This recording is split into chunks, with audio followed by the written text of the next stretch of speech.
Hi everyone, and welcome to our final history lesson today. And today our focus is on the Egyptian pyramids. So, the ancient seven wonders of the world.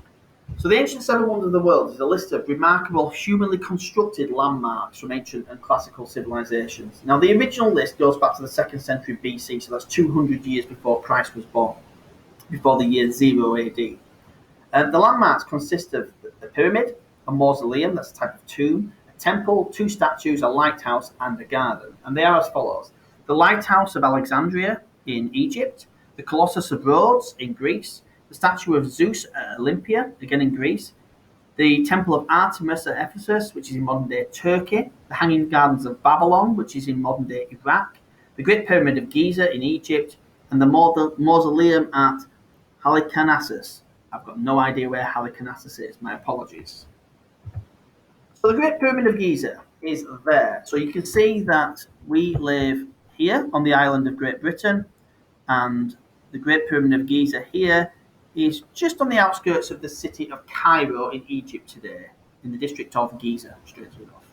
Now, it was one of the original seven wonders of the world. It's in Egypt, but it's the only one of that original list that still remains. So, what are the pyramids? Well, the Egyptian pyramids were built at a time when Egypt was one of the most powerful and wealthy civilizations in the entire world. The kings of Egypt were known as pharaohs, were considered to be almost like gods on earth. It was believed that after they died, they were resurrected in the afterlife and became gods who judged others when they died. Because of this, they continued to be honoured even in their deaths. Now, the pyramids were built as tombs for the pharaohs and their queens. One of the first pyramids was built in 2630 BC, so that's over 4,500 years ago. Pharaohs were buried in pyramids with all their belongings that they might need in the afterlife, and we've discussed that in some of our earlier lessons. So did you know the three main pyramids of Giza were built in line with the stars which form the constellation Orion's belt? This is because the Egyptians believed the gods descended from the stars. So the Great Pyramids of Giza. The Great Pyramid of Giza is the largest of the pyramids which stand in Giza. They were built on the west bank of the River Nile near the capital city of Cairo in Egypt. So you can see the picture there, the Great Pyramid in the background with this great sphinx in front of it guarding it.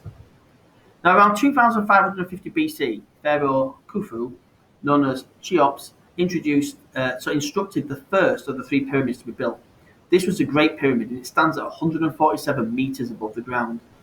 The building of the second pyramid was instructed by Khufu's son, Pharaoh Khafra, around 2520 BC. He included the structure known as the Sphinx, which guards the entrance to the pyramid. Now, the ancient Egyptians believed that the Sphinx would tell riddles to people who tried to pass.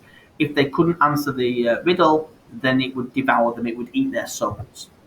Now, the third pyramid at Giza was built by Pharaoh Menkaure around 2490 BC. Although it's a lot smaller than the first two, parts of it are a lot more complicated. So it got smaller but more complex. Now the Sphinx is made from limestone. It has the body of a lion and the head of a human being. Now the Great Pyramid itself was the tallest human-made structure in the world for about 3,800 years. And it's the last remaining structure from the list of the original seven wonders. It's thought to have taken up to 20 years to build using 2.5 million limestone blocks, each weighing between 2 and 30 tons. That's like let's say a car weighs roughly just over a ton. That tells you how big they are. Which were cut, moved, and positioned by hand. Obviously, no machinery back there to do it. The limestone came from quarries nearby, but the largest stones came from Aswan, which is 500 miles away from Giza. Now, originally, three pyramids would have had a smooth outer layer of a lighter limestone, which have shone white in the sun. That covering has since come away through earthquakes and has been used to build other structures in Cairo. So Khufu pyramid, facts and figures. 146 metres high, the original height before the removal of the stones and natural erosion. Bear in mind it's been there for thousands of years. It's 230 metres by 230 metres at its base. That is huge. 2.3 million limestone blocks used. Each block weighs an average of 2.5 tons. It would take an Olympic sprinter to run the same distance as the length of one of the sides of the pyramid. It would take quite some time. What other buildings do you know today that are over 140 metres high? Well, that might be things like skyscrapers. A lot of medieval cathedrals reach that height. But for nearly sort of 3,800 or so years, this was the tallest building on Earth. Now, each side of the pyramid aligns with the points of a compass. The entrance is on the north side. So how was it built? Well, scientists believe that they found out how huge blocks were used to build the pyramid were moved. A ramp cut into the ground has been discovered. It's thought that the blocks were hauled up the ramp using a pulley system. You'll learn about that in year 5. Although this cannot be proven. A bit difficult, isn't it, when it's over 4,500 years ago. It is one explanation of how such a building was constructed. It is thought that approximately 20,000 workers built the pyramid. On the ground on which the pyramids were built from, it's granite, which was ideal for withstanding the millions of tons of brick and mortar. Here are the estimated weights of the materials used. So limestone blocks, 5.5 million tons of limestone blocks. And the mortar, so that's the cement that we used to put it together, weighed 500,000 tons. Now, the base of the pyramid is an area of 55,000 square meters, which is the same size as 8 football pitches. It's not known how many men it took to build a pyramid. Estimates are anything between 2,000 to 100,000 men. Pyramid building would happen when the Nile was in flood. The reason for that is it would allow things to be floated as close to the pyramid site as possible instead of having to take it over land. So, I've already answered this question. Why do you think they chose this time of year to build? Again, it's to float things to there. Also, it's impossible to farm the land. So, many people are available for work. I also go with the fact that you can float things towards the pyramid and get it close to the pyramid without having to haul it over land. But this is true. When it's flooded, you cannot farm. So if you cannot farm, then you could be working on the pyramids. And then when the floods recede, then you can go back to farming and therefore growing crops. So that's why they did it that way. So secret entrances and trapdoors. So you can see here, this is a diagram of the pyramid. And you can see that there are different, not many passages, but some that go up and some that go down. The king's chamber and the queen's chamber are in the heart of the pyramid itself. There are air channels that come through, light channels, but the inside is nowhere near as big as you would expect. So from the outside, they look quite simple, but inside there were various passages and chambers. Some were secret entrances, some were trapdoors. You obviously don't want people going in there, it's your tomb. So, there are many corridors and passages within the Great Pyramid, with numerous doors leading to other chambers and small rooms. It means that despite its huge size, there's not actually that much space inside. They were slightly less than a metre wide and only 1.2 metres high. So you can see people there trying to squeeze their way through the passages. Now this is inside the Grand Gallery. It's nearly 9 metres high and 47 metres long. So if we go back to that diagram here, the Grand Gallery is here. But in order to get to it, you've got to get through that passageway and that passageway first. So inside the Great Pyramid are mortuary temples in which daily offerings would be made in order to honour the king. Below the pyramid is a subterranean chamber, that means underground. It is thought that the pharaoh was meant to be buried there, but there was no evidence that he was. Within the Great Pyramid there are the Queen's Chamber, the Grand Gallery and the King's Chamber. There is one thing in the King's Chamber, a broken granite sarcophagus. It is thought this is where the pharaoh's body would have laid. However, his mummified remains and his grave goods were stolen by robbers hundreds of years ago. Experts are unsure exactly where he was buried. The Queen's Chamber was more likely used as a shrine to the pharaoh, with a life-size statue of him on display. Now, a sarcophagus is a stone coffin in which the body of a deceased, that's a dead person, would be wrapped and laid inside. So that's an example of a sarcophagus there. For hieroglyphics. Now, the chambers inside would have had hieroglyphs all over the place. Again, we've covered that in the previous lesson. Now, these examples come from the pyramids of Unas. The writings tell us stories of the king, religious tales, requests for help from the gods, and the journey to the afterlife. And some were a warning to grave robbers, curses.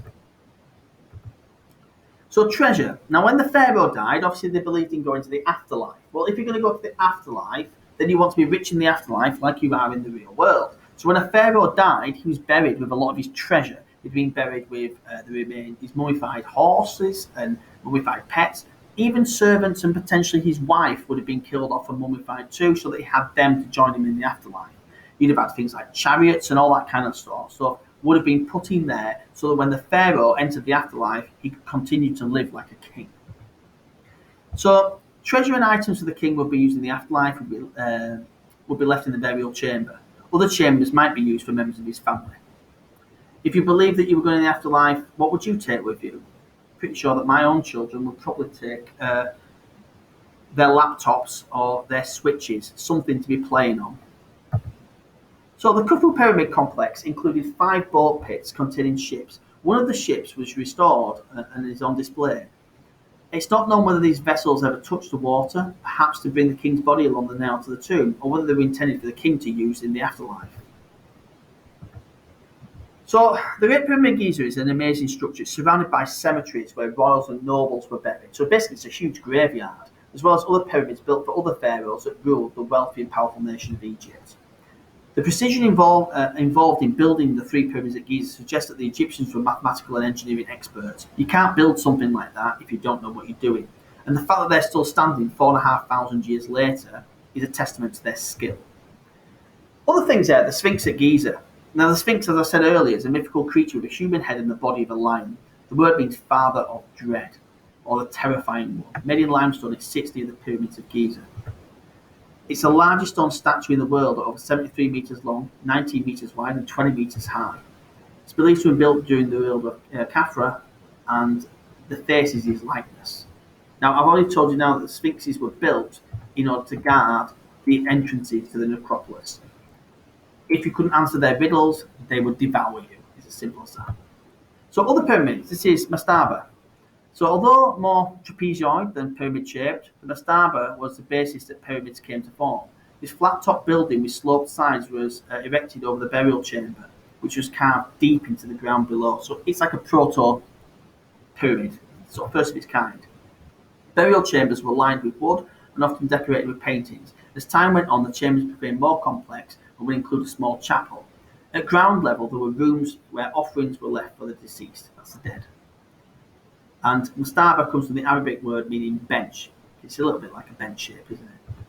So the step pyramid, as you can see by its name, it looks like a set of steps.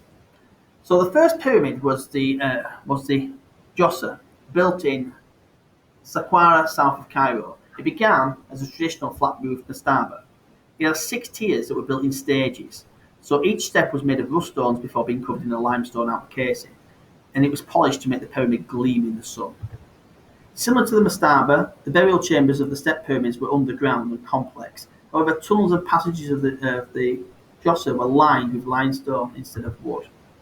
Before the creation of the true pyramid, 3 other step pyramids were built. So they were the pyramids of Sekhemkhet, Kahaba, and Lepsusis. So this is the pyramid of Djoser, and there are over 100 pyramids in Egypt. The first one, though, was this one here, built 4,000 years ago in Saqqara, south of Cairo. It was designed by the architect Imhotep and built during the 3rd dynasty. It's thought to be the oldest monumental structure in the world made from cut stone. Then you've got the bent pyramid. You can see why it's called the bent pyramid. It seems to go up and then it sort of twists at the top.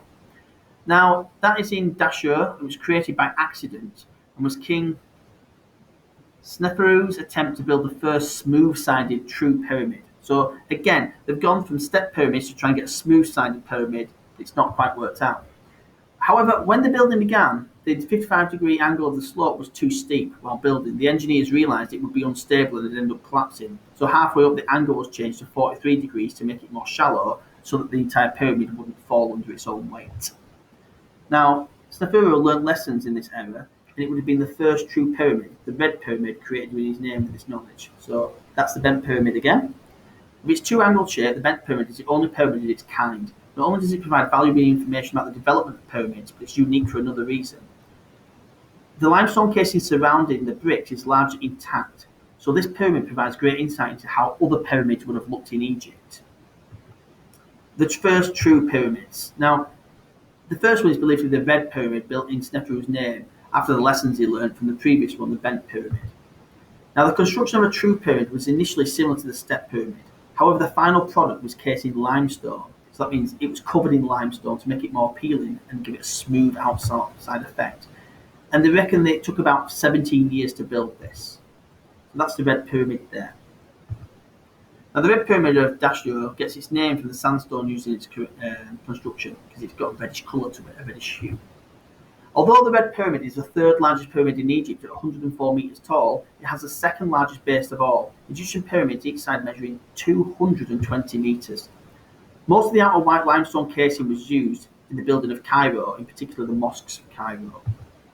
So here's your first task. This one here is a bit of a maths problem and working out the pyramids. So the ancient Egyptians made pyramids by cutting stone into blocks and placing them in layers in a square arrangement, one layer on top of the other, getting smaller and smaller as they got to the top. So what I want you to do is to think about how many blocks would be needed to make a pyramid that is 3 blocks high. So, for example, a pyramid that is 3 blocks high, you can see how it would be constructed. There's a 9, there's a 4, and a 5. Put them together and you get your answer. What about if it was 4 blocks high? What about if it was 5 blocks high? And there's a table there to fill in. 2 blocks high, 3 blocks high, 4 blocks high, all the way up to 10. So how many blocks would you need in order to build that pyramid? Your second task is a bit of a cutting and sticking job here. So it's to create the net of a square-based pyramid. So you cut it out, and where it says glue, glue it to the other side there to create your own pyramid. And that's it. Thanks for listening. Good luck. Bye-bye.